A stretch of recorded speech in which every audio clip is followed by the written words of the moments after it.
नमस्कार, खबर असरदार आप देख रहे हैं और आपके साथ मैं हूं पुनीत मिश्रा। खबरों की शुरुआत करते हैं और बड़ी खबर सबसे पहले आपको बता दें, केंद्रीय मंत्री ज्योतिरादित्य सिंधिया को स्टील मंत्रालय का भी अतिरिक्त भार दिया गया है। आरसीपी सिंह के इस्तीफे के बाद उन्हें अतिरिक्त प्रभार मिला है। अभी बता दें आपको कि उड्डयन मंत्रालय की जिम्मेदारी ज्योतिरादित्य सिंधिया के पास है और अब कैबिनेट में ज्योतिरादित्य सिंधिया का कद इसी से बढ़ गया है क्योंकि आरसीपी सिंह का इस्तीफा हुआ और उनके पास जो विभाग था स्टील मंत्रालय, उनके पास वो संभाल रहे थे। अब उनके इस्तीफे के बाद स्टील मंत्रालय का अतिरिक्त भार भी ज्योतिरादित्य सिंधिया को मिला है। तो कैबिनेट में, केंद्रीय कैबिनेट में ज्योतिरादित्य सिंधिया का कद बढ़ा है। अशरफ हमारे संवाददाता हमारे साथ जुड़े हुए हैं, उनसे जानकारी लेते हैं। क्या खबर है अशरफ? देखिए, अभी अभी राष्ट्रपति की तरफ से भी औपचारिक रूप से जिम्मेदारी कर दी गई है। उनको बता दिया गया, नोटिफिकेशन हो गया कि ज्योतिरादित्य सिंधिया के पास अब स्टील मंत्रालय भी होगा। आज दोपहर को दो केंद्रीय मंत्रियों ने अपना कार्यकाल राज्यसभा का पूरा होने की वजह से इस्तीफा दिया। मुख्तार अब्बास नकवी ने अल्पसंख्यक मंत्रालय का और स्टील मंत्रालय का आरसीपी सिंह ने इस्तीफा दिया। दोनों का राज्यसभा का कार्यकाल पूरा हो रहा था, इस वजह से इस्तीफा दिया। उसके बाद प्रधानमंत्री की सिफारिश पर राष्ट्रपति ने अल्पसंख्यक मंत्रालय की जिम्मेदारी स्मृति ईरानी को दी है, जबकि आरसीपी सिंह का जो मंत्रालय स्टील मंत्रालय था उसकी जिम्मेदारी उड्डयन मंत्री ज्योतिरादित्य सिंधिया को अतिरिक्त प्रभार के तौर पर स्टील की दी गई है। जो एक तरह से ये माना जाए कि जो बिल्कुल अतिरिक्त प्रभार के तौर पर ये जिम्मेदारी दी गई है। क्या ये कह सकते हैं कि ज्योतिरादित्य सिंधिया का कद बढ़ गया है अब केंद्रीय कैबिनेट में? बिल्कुल, देखिए ये जो आपका है, अब अगले साल भी उसका मध्य प्रदेश में विधानसभा चुनाव है और उससे पहले एक और जिम्मेदारी देना, और अभी जैसे पंचायत के चुनाव चल रहे हैं, जिस तरह से वो काम कर रहे हैं, जिस तरह से जमीन से उतर रहे हैं, कार्यकर्ताओं से मिल रहे हैं, ये बहुत साफ है कि उनका मध्य प्रदेश के साथ साथ देश की राजनीति में भी कद बढ़ रहा है। इसी वजह से ज्योतिरादित्य सिंधिया को प्रधानमंत्री ने अतिरिक्त जिम्मेदारी स्टील मंत्रालय की दी है। बहुत शुक्रिया अशरफ आपका इस तमाम जानकारी के लिए। तो कैबिनेट में ज्योतिरादित्य सिंधिया का कद बढ़ा है और बहुत सारे नजरिए से देखा इसको जा सकता है। एक तो आपको बता दें कि राज्यसभा का उनका जो दो केंद्रीय मंत्री थे उनका कार्यकाल समाप्त हो रहा था क्योंकि उनका राज्यसभा की अवधि समाप्त हो रही थी उनकी सदस्यता की। तो ऐसे में उन्होंने इस्तीफा दिया और इसकी जिम्मेदारी एक तरफ स्मृति ईरानी को मिली है और दूसरी तरफ ज्योतिरादित्य सिंधिया को यह जिम्मेदारी मिली है। स्टील मंत्रालय का अतिरिक्त प्रभार उन्हें दिया गया है और ये ऐसे भी देखा जा सकता है कि सिंधिया का कद बढ़ा है अब बीजेपी। भोपाल से इस वक्त की बड़ी खबर आपको बता रहे हैं। मुख्यमंत्री शिवराज सिंह चौहान प्रदेश मुख्यालय पहुंचे हैं। मतदान खत्म हुआ और इसके बाद बीजेपी मुख्यालय पहुंचे हैं। संगठन महामंत्री हितानंद से वे मुलाकात कर रहे हैं। प्रदेश भर से चुनाव की रिपोर्ट भी ली जा रही है।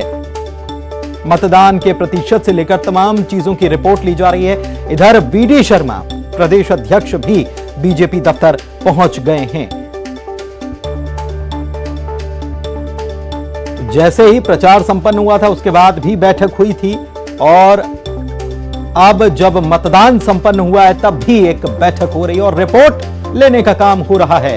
भोपाल से बड़ी खबर आपको बता रहे हैं। मुख्यमंत्री पहुंचे हैं बीजेपी दफ्तर, हितानंद से वे चर्चा कर रहे हैं और साथ में बीजेपी के प्रदेश अध्यक्ष वीडी शर्मा भी बीजेपी ऑफिस पहुंचे हुए हैं। तो संगठन महामंत्री, बीजेपी के प्रदेश अध्यक्ष और मुख्यमंत्री शिवराज सिंह चौहान यहां चर्चा कर रहे हैं और प्रदेश भर से जहां आज 44 निकायों में चुनाव था वहां से जो रिपोर्ट आ रही उसकी जानकारी जो है वो ली जाएगी, उसको लेकर मंथन किया जाएगा। वोटिंग परसेंटेज से लेकर तमाम चीजें जो रही उन सभी को लेकर चर्चा की जाएगी क्योंकि आपको बता दें कि जो पहला फेज रहा निकाय चुनाव का, पहला चरण जो रहा, इसमें 11 नगर निगमों में मतदान आज हुआ है, जिसमें इंदौर, भोपाल, छिंदवाड़ा, खंडवा, सतना, सिंगरौली, ग्वालियर, जबलपुर शामिल है। शरद हमारे संवाददाता हमारे साथ इस वक्त जो लाइव जुड़े हुए हैं भोपाल से, सीधे उन्हीं के पास चलते हैं। शरद, बड़ा मंथन चल रहा है और मुख्यमंत्री, संगठन महामंत्री, प्रदेश अध्यक्ष पहुंचे हैं, तो जाहिर सी बात है कि आज पूरे दिन भर जो हुआ रिपोर्ट ली जाएगी, क्या परसेंटेज रहा उसका आकलन, सारी चीजें की जाएंगी।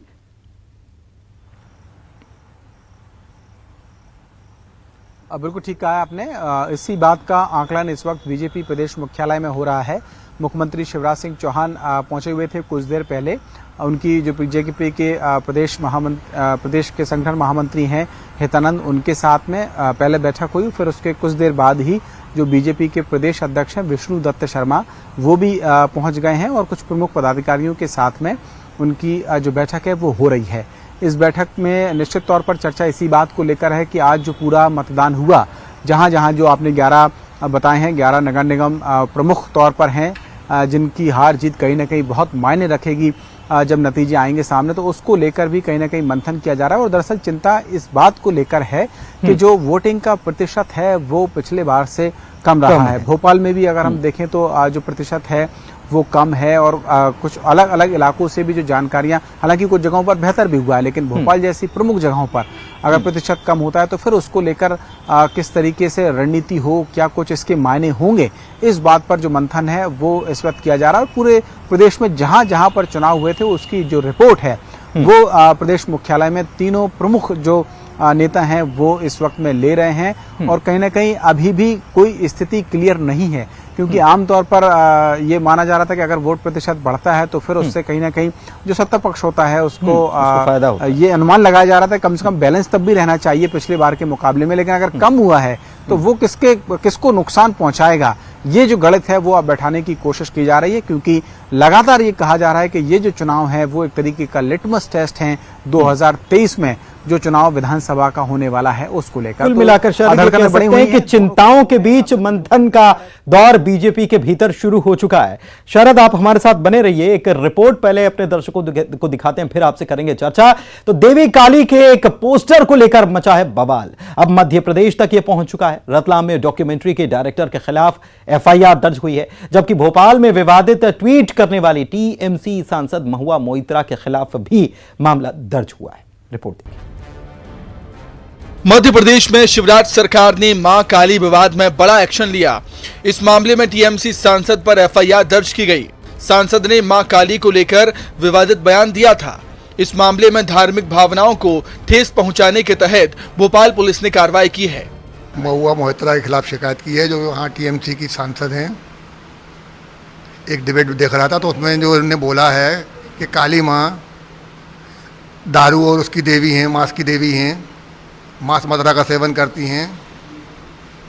तो कहाँ से बोला भाई, कहाँ देखा आपने? मैं भी नियमित 30 साल तक काली मंदिर काली घाट तलेगिया पे माता जी की सेवा करता हूँ। मैंने तो नहीं देखा कभी कि माता जी का कोई भैंसे कटी हुई है, कोई बकरे आकर अंदर कट रहा हो या दारू चढ़ रही हो। इसी बात के पीछे मैंने कल साथ से बोला था, सारे ऐसी थी बात है। मैं कहीं डिबेट में कहा यार हाथ भावनाएं हाथ हो रही, मैं एफआईआर करना चाहता हूँ। तो बोले नहीं, पहले आप आवेदन दो। फिर आज उन्होंने बुलाया मुझे, एफआईआर दर्ज की मेरी। टीएमसी सांसद महुआ मोइत्रा पर भोपाल में एफआईआर हुई। महुआ मोइत्रा ने देवी काली को लेकर विवादित और आपत्तिजनक बयान दिया था। इस मामले पर सीएम शिवराज ने कहा कि महुआ मोइत्रा के बयान से हिंदू धार्मिक भावनाओं को ठेस पहुंची है। हिंदू देवी देवताओं का अपमान किसी भी कीमत पर बर्दाश्त नहीं किया जाएगा। महुआ मोइत्रा पर आईपीसी की धारा 295(a) के तहत मुकदमा दर्ज किया गया है। ये एक लगातार हमारे ही देवताओं को क्यों, हमारे ही धर्म को क्यों? सिर्फ इसलिए ये दूसरे धर्म पे बोल नहीं सकते क्योंकि इन्होंने माना है कि अगर देश को खंडित करना है तो इनकी भावनाओं को खंडित करो, इनके देवताओं को छोटा दिखाओ, देवताओं को अपमानित करो। उसी कड़ी का एक ये हिस्सा है टुकड़े टुकड़े गैंग का। महुआ मोइत्रा पे भी एफआईआर? बिल्कुल, महुआ जी हो या कोई और भी हो, जो भी हमारी भावनाओं को आहत करेगा उन पर कार्रवाई। कुछ और भी एफआईआर दर्ज? 24 घंटे का मैंने समय दिया, 24 घंटे पूरे होते हैं, अगली कार्रवाई होगी। मां काली के विवादित पोस्टर पर टीएमसी सांसद महुआ मोइत्रा के बयान पर बीजेपी के विधायक रामेश्वर शर्मा ने भी निशाना साधा। बीजेपी के विधायक ने सांसद पर हमला करते हुए कहा कि कांग्रेस और टीएमसी को देवी देवताओं का अपमान करने में मजा आता है। टीएमसी हिंदू देवी देवताओं के अपमान में बहादुरी समझते हैं। विधायक ने सुप्रीम कोर्ट से इस पर संज्ञान लेने की अपील की। महुआ का जो स्टेटमेंट है और काली माँ के बारे में जो उनने टिप्पणी की है और जिस तरह का उनने अभद्रता का प्रदर्शन किया है, क्या टीएमसी काली उनको सांसद को निलंबित करेगी, दल से बाहर करेगी, या ऐसे बदतमीज सांसद के खिलाफ कोई कार्रवाई करेगी? नहीं करेगी, क्योंकि टीएमसी ये चाहती है कि हिंदू देवी देवताओं का अपमान हो। क्योंकि मुसलमानों की जो है झूठी बिरयानी पर पलने वाली टीएमसी, जो हिंदुओं को कत्लेआम करके और हिंदुओं को अपमानित करके और हिंदू देवी देवताओं का जितना अधिक अपमान हो जाए उसमें अपनी बहादुरी मानते हैं। इसलिए मध्य प्रदेश सरकार ने सो मोटो हमने जो है उस सांसद के खिलाफ अपराध प्रकरण पंजीबद्ध किया है। दरअसल पूरे देश में इस डॉक्यूमेंट्री फिल्म काली के पोस्टर को लेकर विवाद छिड़ा हुआ है। पोस्टर में मां काली को सिगरेट पीते हुए दिखाया गया है। फिल्म की निर्माता लीना मणि मेखलाई समेत डॉक्यूमेंट्री से जुड़े कई लोगों पर कई राज्यों में एफआईआर दर्ज हुई हैं। टीएमसी सांसद महुआ मोइत्रा ने इसी विवाद में मां काली को लेकर आपत्तिजनक ट्वीट किया था।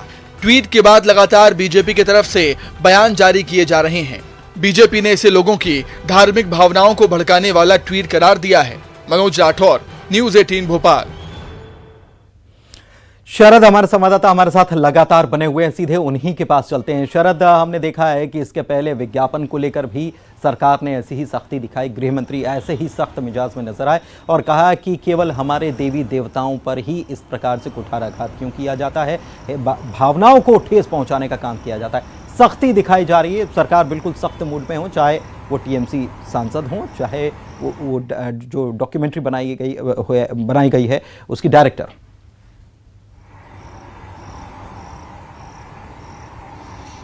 बिल्कुल ठीक कहा है आपने, और इसकी जो तस्दीक है वो एक दिन पहले ही जो मध्य प्रदेश के गृह मंत्री हैं डॉक्टर नरोत्तम मिश्रा, उन्होंने कर दी थी और उन्होंने ये चेतावनी दी थी जो फिल्म के निर्देशक हैं उनको, ये कहा था कि इस तरीके के जो पोस्टर्स हैं उनको वापस लिया जाए और अगर वो प्रतिबंधित नहीं करते हैं, वापस नहीं लेते हैं, तो फिर उनके खिलाफ सख्त से सख्त जो एक्शन है वो लिया जाएगा। और कुछ सवाल भी उन्होंने खड़े किए थे जो हमने अपनी रिपोर्ट में दिखाया भी कि आखिरकार क्यों सिर्फ हिंदू देवी देवताओं को लेकर ही इस तरीके की जो आपत्तिजनक बातें हैं वो सामने आती हैं, क्या किसी और धर्म को लेकर भी इस तरीके की जो कोशिश है वो कोई निर्देशक या कोई सांसद और कर सकते हैं क्या? तो ये सवाल भी खड़े किए जा रहे थे। उसी कड़ी में जो आपने बताया भी जैसा कि 2 एफआईआर, एक रतलाम में हुई है जो फिल्म है उसको लेकर, और जो टीएमसी की सांसद है महुआ मोइत्रा उनके खिलाफ में भोपाल में। ठीक है, हमारे साथ शरद इस वक्त जुड़े हैं आशीष अग्रवाल साहब बीजेपी की तरफ से, साथ ही में कांग्रेस की तरफ से जुड़े हुए हैं अजय सिंह यादव जी। सबसे पहले आशीष जी मैं आप ही के पास आता हूं।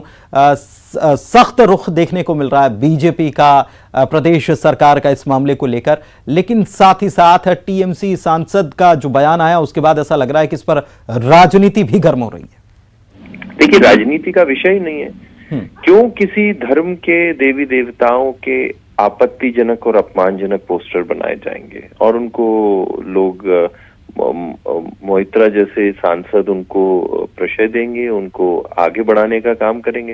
तो ये भारतीय जनता पार्टी की मध्य प्रदेश सरकार स्वीकार नहीं करेगी। और मुझे लगता है कि ये तो हिंदू समाज की सहिष्णुता है। नहीं तो आपने देखा होगा कि किस तरह से कत्लेआम किया जा रहा है, सर को धड़ से अलग किया जा रहा है अगर किसी दूसरे धर्म के साथ ऐसा हुआ होता है। तो बिल्कुल ये स्वीकार नहीं किया जाएगा। और वो पहले की सरकारें हुआ करती थी कि जब कभी हिंदू देवी देवताओं के नग्न चित्र मकबूल फिदा हुसैन बनाते थे और उनको पुरस्कृत करते थे। अब इकोसिस्टम बदल रहा है, इसको स्वीकार नहीं किया जाएगा और जो लोग इसके समर्थन में आएंगे वो अपने आप समाज के सामने राजनीतिक रूप से नग्न होंगे। ठीक है, आशीष जी आप हमारे साथ बने रहिए। अजय जी भी जुड़े हुए हैं। अजय जी, कांग्रेस कैसे, किस नजरिए से इसको देख रही है? कांग्रेस का रुख क्या है दोनों मामलों को लेकर, चाहे वो फिल्म की डायरेक्टर जिन्होंने फिल्म बनाई है, पोस्टर जो जारी हुआ है उसको लेकर, या फिर टीएमसी के सांसद के बयान को लेकर? देखिए, भारतीय जनता पार्टी की सरकार के संरक्षण में इस तरह की फिल्में बन रही हैं जो हिंदू धर्म को आहत कर रही हैं, हिंदू देवी देवताओं के खिलाफ विवादित पोस्टर बनाए जा रहे हैं। अगर इस देश में कानून का राज है, इस देश में इस तरह की फिल्में बन रही हैं, तो जिम्मेदारी भाजपा सरकार की है। लेकिन भारतीय जनता पार्टी के नेता प्रपंच करते हैं, झूठ बोलते हैं। मैं आपको उदाहरण देता हूं, मध्य प्रदेश के महेश्वर में एक इसी तरह की फिल्म बनी थी। उस समय भाजपा के नेताओं ने नाटक नौटंकी करी, आशीष जी जैसे प्रवक्ताओं ने जोर जोर से जुमलेबाजी करी, लेकिन आज तक ओटीटी प्लेटफॉर्म के लिए कोई सेंसर बोर्ड नहीं बना पाए। ये केवल राजनीति कर रहे हैं, लोगों की धार्मिक भावनाओं को भड़काकर उनका राजनीतिक उपयोग कर रहे हैं। अजय जी, इसी प्रदेश में तो एफआईआर भी हुई है, गृह मंत्री ने खुद कहा कि मैंने आपसे क्या बोला, आप मुझे बताइए, क्या इस तरह की फिल्में पे रोक नहीं लगना चाहिए? फिल्मों के लिए सेंसर बोर्ड क्यों नहीं बनाया जा रहा है? ओटीटी प्लेटफॉर्म पे विवादास्पद बार बार मटेरियल आता है तो जिम्मेदारी केंद्र से लेकर राज्य सरकारों तक किसकी है? आप मुझे बताइए। आपने एक एफआईआर करवा दी, राजनीतिक रोटियां सेक ली, अगली बार फिर कोई ऐसा विषय आएगा। भाजपा के नेताओं को आनंद आता है हिंदू धर्म की। छत्तीसगढ़ में क्या हुआ फिर सर? आपकी सरकार है, लंबी बात चली जाएगी। छत्तीसगढ़ में भी आपकी सरकार है, वहां प्रदर्शन हुआ, एनएसयूआई के कार्यकर्ताओं ने प्रदर्शन किया है, लेकिन क्या कोई मामला दर्ज हुआ? पुनीत जी आपको इस बात को समझना पड़ेगा कि जिम्मेदारी केंद्र सरकार की है। ओटीटी प्लेटफॉर्म और इस तरह चलिए ठीक है, आप केंद्र को जिम्मेदार ठहरा रहे हैं। वक्त की थोड़ी सी कमी है, वरना चर्चा को आगे रखते।